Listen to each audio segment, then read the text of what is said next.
തെറ്റായ വാർത്ത വ്യക്തിയെ സംബന്ധിച്ചല്ല. ഞങ്ങൾ സ്ഥാനാർത്ഥിയുടെ തീരുമാനമായി എന്ന് നിങ്ങൾ കൊടുത്ത വാർത്ത തെറ്റാണ്.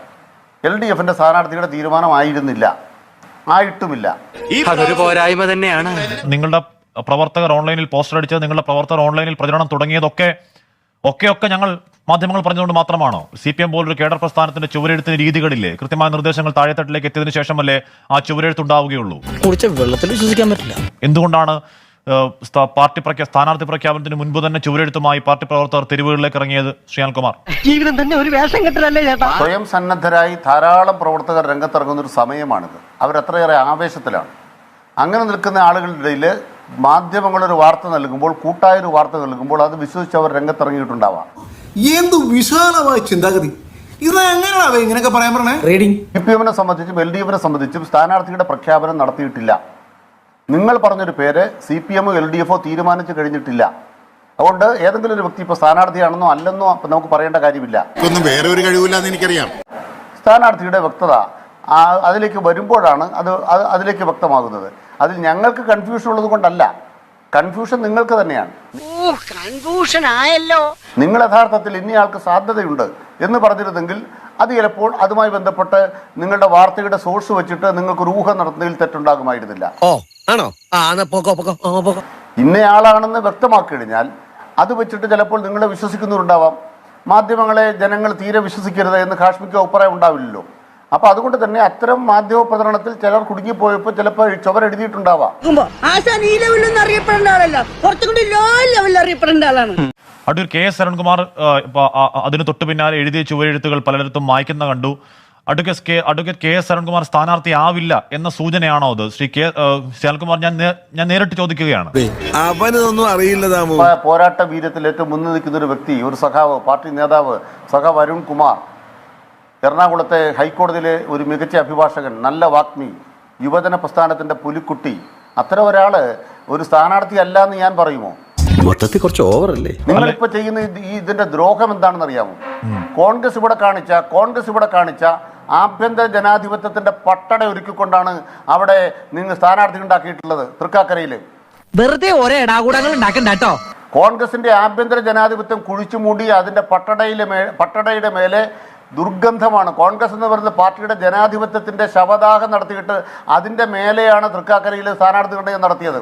കേസ് കൊടുക്കണം പോലീസ് അന്വേഷിക്കട്ടെ. ആരോടും ചോദിക്കാതെ മേലേന്ന് കെട്ടിയിറക്കിയിരിക്കുകയാണ്.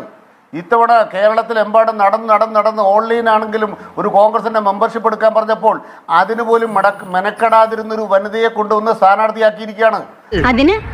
അതിനൊന്നും ഇല്ല. അരുൺകുമാറിന്റെ പേരിന് തരിമ്പ് പോലും ഇല്ല മുൻതൂക്കം. അങ്ങനെയാണോ ശ്രീകുമാർ? രാമായണം മുഴുവൻ വായിച്ചിട്ട് രാമൻ സീതയുടെ ആരാണ്, അല്ല സീത രാമന്റെ ആരാന്ന് എന്നോട് ചോദിച്ചാൽ ഞാൻ എന്താ പറയുക? താൻ എന്ത് സംസാരിക്കാനാണ്? താനോട് നാദി രാമൻ സീതയുടെ ആരാണെന്ന് ഇന്ന് മൊത്തം ചുവരെഴുതി പ്രവർത്തകർ പ്രധാനപ്പെട്ട കേന്ദ്രങ്ങളിൽ നിങ്ങളെ വിശ്വസിച്ചിട്ട് നിങ്ങളെ വിശ്വസിക്കാൻ പാടില്ല എന്ന് കാശ്മീർ പറഞ്ഞു. 24 ചാനലിനെ വിശ്വസിക്കാൻ പാടില്ല. നിങ്ങൾ വിശ്വസിക്കുന്ന കുറെ ആളുകൾ ഇപ്പോഴും നാട്ടിലുണ്ട്. അവരെ വിഡ്ഢികളാക്കി നിങ്ങൾ. ഇത് ഉമ്മാരുടെ ആദ്യത്തെ പരിപാടിയൊന്നുമല്ല. എന്നിട്ട് ചുവരെഴുതിയതിന്റെ കാര്യം നിങ്ങൾ ഉത്തരം പറയണം അവരോട്. അതിന് ഞങ്ങളോടല്ല ചോദിക്കേണ്ടത്.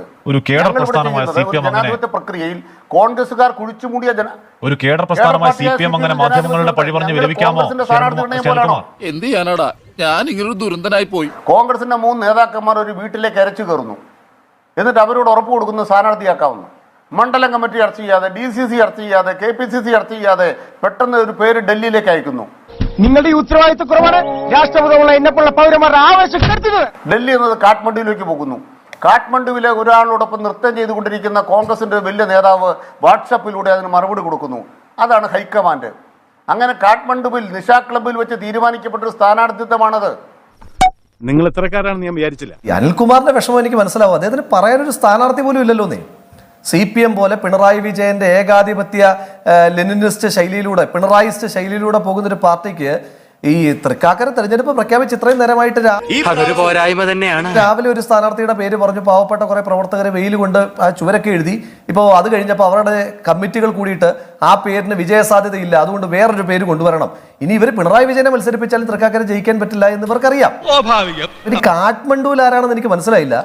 പിണറായി വിജയൻ അമേരിക്കയിലാണെന്ന് ഞാൻ മനസ്സിലാക്കുന്നത്. കാഠ്മണ്ഡുവിൽ അദ്ദേഹം ഡാൻസ് ചെയ്യാൻ പോയിട്ടുണ്ടോ എന്ന് എനിക്കറിയില്ല കേട്ടോ. ഇങ്ങനത്തെ എന്തൊക്കെയോ ഹോബികളാണ്. താങ്കൾ എറണാകുളം നഗരത്തിലൂടെ സുരക്ഷയില്ലാതെ ഇറങ്ങി നടക്കരുത്. CPM-കാർ ആരെ കണ്ടാലും സ്ഥാനാർത്ഥിയാക്കും. ഇപ്പോൾ താങ്കളെ നോക്കുമ്പോൾ ക്രെഡിബിലിറ്റി ഉള്ളൊരു മാധ്യമപ്രവർത്തകനാണ്. താങ്കളെ സ്വാഭാവികമായിട്ട് CPM സ്ഥാനാർത്ഥിയാക്കും, സ്വതന്ത്രനാക്കും. കാരണം ആരെ വേണേലും ആക്കും. അങ്ങനെ നീ പറയരുത്, ചില മര്യാദകളൊക്കെ ഉണ്ട്. ഇവര് ഉമാ തോമസിന്റെ മെമ്പർഷിപ്പിനെ പറ്റിയാണല്ലോ പറയുന്നത്. ഇക്കഴിഞ്ഞ തെരഞ്ഞെടുപ്പിൽ മത്സരിച്ച ഡോക്ടർ ജെ ജേക്കബ് എന്ന് പറയുന്ന ഇടതുപക്ഷത്തിന്റെ സ്ഥാനാർത്ഥി, അദ്ദേഹത്തിന് ഏത് ലോക്കൽ കമ്മിറ്റിയിലെ മെമ്പർഷിപ്പ്? അദ്ദേഹത്തിന് ഏത് ബ്രാഞ്ച് കമ്മിറ്റിയിലെ മെമ്പർഷിപ്പ്? അതേ ഏത് ലോക്കൽ കമ്മിറ്റിയുടെ ഭാരവാഹിയാ? അത് പിന്നെ അത് ഞങ്ങള് UDF ഏത് സ്ഥാനാർത്ഥിയെ നിർത്തണമെന്നുള്ളത് UDF-ന്റെ മാത്രം താല്പര്യം. ഇതിനിങ്ങനെ ഇവർ പേടിക്കുന്നതിനാ. ഒന്നാമത്തെ ദിവസം ഇവരിങ്ങനെ പേടിക്കാൻ തുടങ്ങിയാൽ 2-3 ദിവസമൊക്കെ ആകുമ്പോൾ, അല്ലെങ്കിൽ ഈ മാസം 31 വരെ ആകുമ്പോഴത്തേക്കിന് ശ്രീ അനിൽകുമാറിനെ പോലെ സൗമ്യനായ ഒരു മനുഷ്യനൊക്കെ ബ്ലഡ് പ്രഷർ കൂടി വളരെ ഹൈ ആകത്തില്ലേ? അപ്പൊ വരാനുള്ളതൊന്നും വഴി തങ്ങില്ല. കൂടെ വരും. കോൺഗ്രസ് പാർട്ടി ആരെ മത്സരിപ്പിക്കണം, ആരെ മത്സരിപ്പിക്കണ്ട എന്നുള്ളത് ഞങ്ങളുടെ വ്യക്തിപരമായിട്ടുള്ള രാഷ്ട്രീയ കാര്യമാണ്, ഞങ്ങളുടെ പാർട്ടിയുടെ മാത്രം തീരുമാനമാണ്. അത് കറക്റ്റ്. അനിൽകുമാർ പറഞ്ഞതുപോലെ അവരുടെ നേതാവ് ഏതോ നിശാ പാർട്ടിയിൽ ഡാൻസ് കളിക്കാൻ പോയേക്കുവാണെന്നാണ് പറഞ്ഞത്. ഞാൻ അമേരിക്കയിൽ ചികിത്സയ്ക്ക് പോയതാണെന്ന് ഞാൻ വിചാരിച്ചിരുന്നല്ല. നിശാ പാർട്ടിക്ക് ഡാൻസ് കളിക്കാൻ പോയതാണെങ്കിൽ അദ്ദേഹത്തെ തിരിച്ചു കൊണ്ടുവന്നിട്ട് എത്രയും പെട്ടെന്ന് സ്ഥാനാർത്ഥി നിർണ്ണയിക്കാനായിട്ടുള്ള ഒരു തീരുമാനം അനിൽകുമാർ എടുക്കണം. കാരണം ഞങ്ങൾക്കൊരു രാഷ്ട്രീയ പോരാട്ടം നടത്തണ്ടേ, ഞങ്ങൾക്ക് പറയാൻ ഒരു എതിർ സ്ഥാനാർത്ഥി വേണ്ടേ? അതുകൊണ്ട് നിങ്ങളുടെ തർക്കങ്ങൾ അവസാനിപ്പിക്കണം. വിജയസാധ്യത ഏറ്റവും നിങ്ങൾക്കുണ്ടെന്ന് തോന്നുന്ന ആരെയാണെന്ന് വെച്ചാൽ, ഇപ്പോൾ പിണറായി വിജയനെ തന്നെ ധർമ്മടത്തുനിന്ന് ഒരു ബൈ ഇലക്ഷനിൽ ഇവിടെ കൊണ്ടുവന്ന് മത്സരിപ്പിച്ചാലും നമുക്ക് എതിർപ്പൊന്നുമില്ല, അല്ലെങ്കിൽ അനിൽകുമാർ മത്സരിച്ചോട് നമുക്ക് എതിർപ്പില്ല. കിട്ടേണ്ടത് കിട്ടിക്കഴിഞ്ഞാൽ തോന്നേണ്ടത് തോന്നാൻ ഇത്തിരി സമയം നല്ലതാണ്. ഗാന്ധിജിയെ കുറിച്ചൊരു സ്റ്റേറ്റ്മെന്റ് ഞാൻ പറഞ്ഞു, വീണ്ടും പറഞ്ഞു. ഗാന്ധിജി പറഞ്ഞു കോൺഗ്രസ് പിരിച്ചുവിടണമെന്ന് പറഞ്ഞു.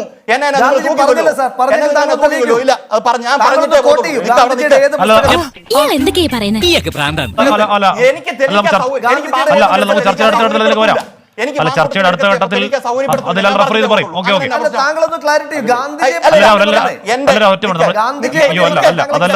അവന് ശരിക്കും എന്ത് പറ്റിയാണ് പക്ഷേ നേരത്തെ കുഴപ്പമൊന്നും ഉണ്ടായില്ല. The collective work of Mahatma Gandhi, volume 90.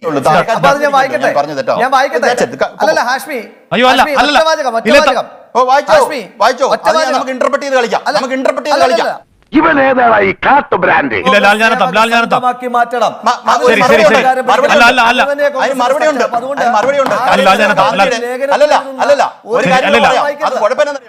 നിങ്ങൾ എന്തെങ്കിലും ഒന്ന് തീരുമാനിക്കേ. കുറെ നേരമല്ലോ തർക്കം തുടങ്ങിയിട്ട്. തിരുതമീനുമായി ബന്ധപ്പെട്ട് സവർണബോധത്തിന്റെ തെറ്റായ കഥകൾ പറഞ്ഞ നിങ്ങളുടെ തിരുതക്കഥയുണ്ടല്ലോ. തിരുതക്കഥ നിങ്ങൾ തിരുതക്കഥ നിങ്ങൾക്ക് ഇപ്പോഴാണ്, ഈ തിരുതക്കഥയൊക്കെ നിങ്ങൾക്ക് ഇപ്പോഴാണ് കേട്ടോ വലിയ അപരാധമായി മാറിയത്. അല്ല ഞാൻ കാശ്മീരുടെ ഇടവേള തെറ്റാ. നോ ഈ ചർച്ചയ്ക്കില്ല, ഞാൻ ഈ ചർച്ചയ്ക്കില്ല. ഇല്ല, അങ്ങ് പറഞ്ഞു പൂർത്തിയാക്കുള്ളൂ. അല്ലല്ല, ഞാൻ പറഞ്ഞു വരുമ്പോ എനിക്ക് പറയാനുണ്ട്, ഇത്ര ആള് പറഞ്ഞതിന് പറയാനുണ്ട്. മുഴുവൻ കഴിഞ്ഞിട്ടില്ല എന്റെ സംഭാഷണം. മതി. ഗാന്ധി രാജ്യത്ത് ആദ്യമായ ഒരു രാഷ്ട്രീയ പ്രസ്ഥാനത്തോട് കണക്ക് നിങ്ങളുടെ വരവിൽ കവിഞ്ഞ സ്വത്ത് സമ്പാദനത്തിൽ എനിക്ക് ആശങ്കയുണ്ട്.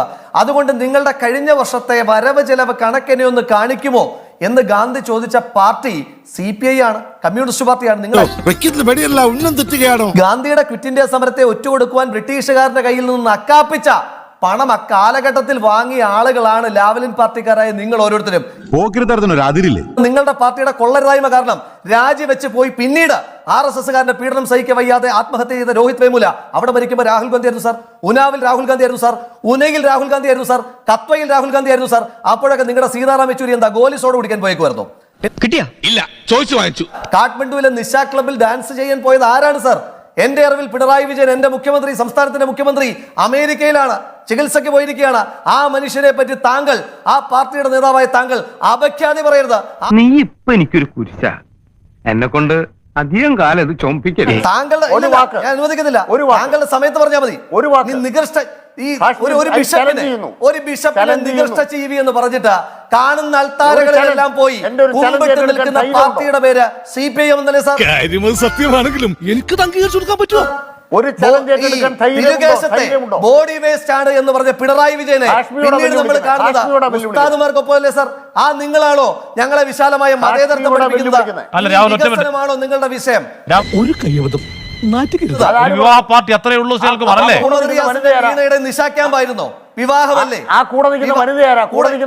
ആരാണെങ്കിലും നിങ്ങൾക്ക് നാണമുണ്ടോ? നീ എവിടെ പരിപാടി അവതരിപ്പിച്ചാലും ഇത് തന്നെയാണല്ലോ നിന്റെ വിധി. എന്താണ് ഇങ്ങനെ പറയുന്നത്? എന്ത് ലിംഗസമത്വം? ജീവിക്കുന്ന സ്ത്രീ ആരായാൽ ഒരാവേശത്തിലെടുത്ത് ചാടി വേണ്ടായിരുന്നു അല്ലേ? CPM moral policing തുടങ്ങിയോ? താങ്കളുടെ കണ്ണിൽ മഞ്ഞയാണ് സാർ, താങ്കൾക്ക് മഞ്ഞപ്പിത്തമാണ് സാർ. ഞങ്ങളൊരു moral policing അല്ല. പിന്നെ എന്തിനാണെന്ന് ചോദിക്കുന്നത്? രാഹുലിനോട് ചോദിക്കുന്ന സ്ത്രീ ആരാണെന്ന്? ആ സ്ത്രീ ആരായാൽ CPM എന്താണ്? നിന്റെ നാട്ടിൽ നീ മാത്രമല്ല വേറെ ഒരുപാട് തല്ലിപ്പള്ളിമാരുണ്ടല്ലേ. ഹനുമാൻ സേനയിലാണ് സാർ പ്രവർത്തിക്കേണ്ടത്. ലിംഗബോധം പേറുന്ന അമ്മയെ കണ്ടാൽ പോലും ലിംഗബോധത്തോട് രാഹുൽ അധമൻ, നികൃഷ്ടൻ, നീചൻ. പോട്ടെ, കൂടുതൽ എന്നെ നാറ്റിക്കരുത്.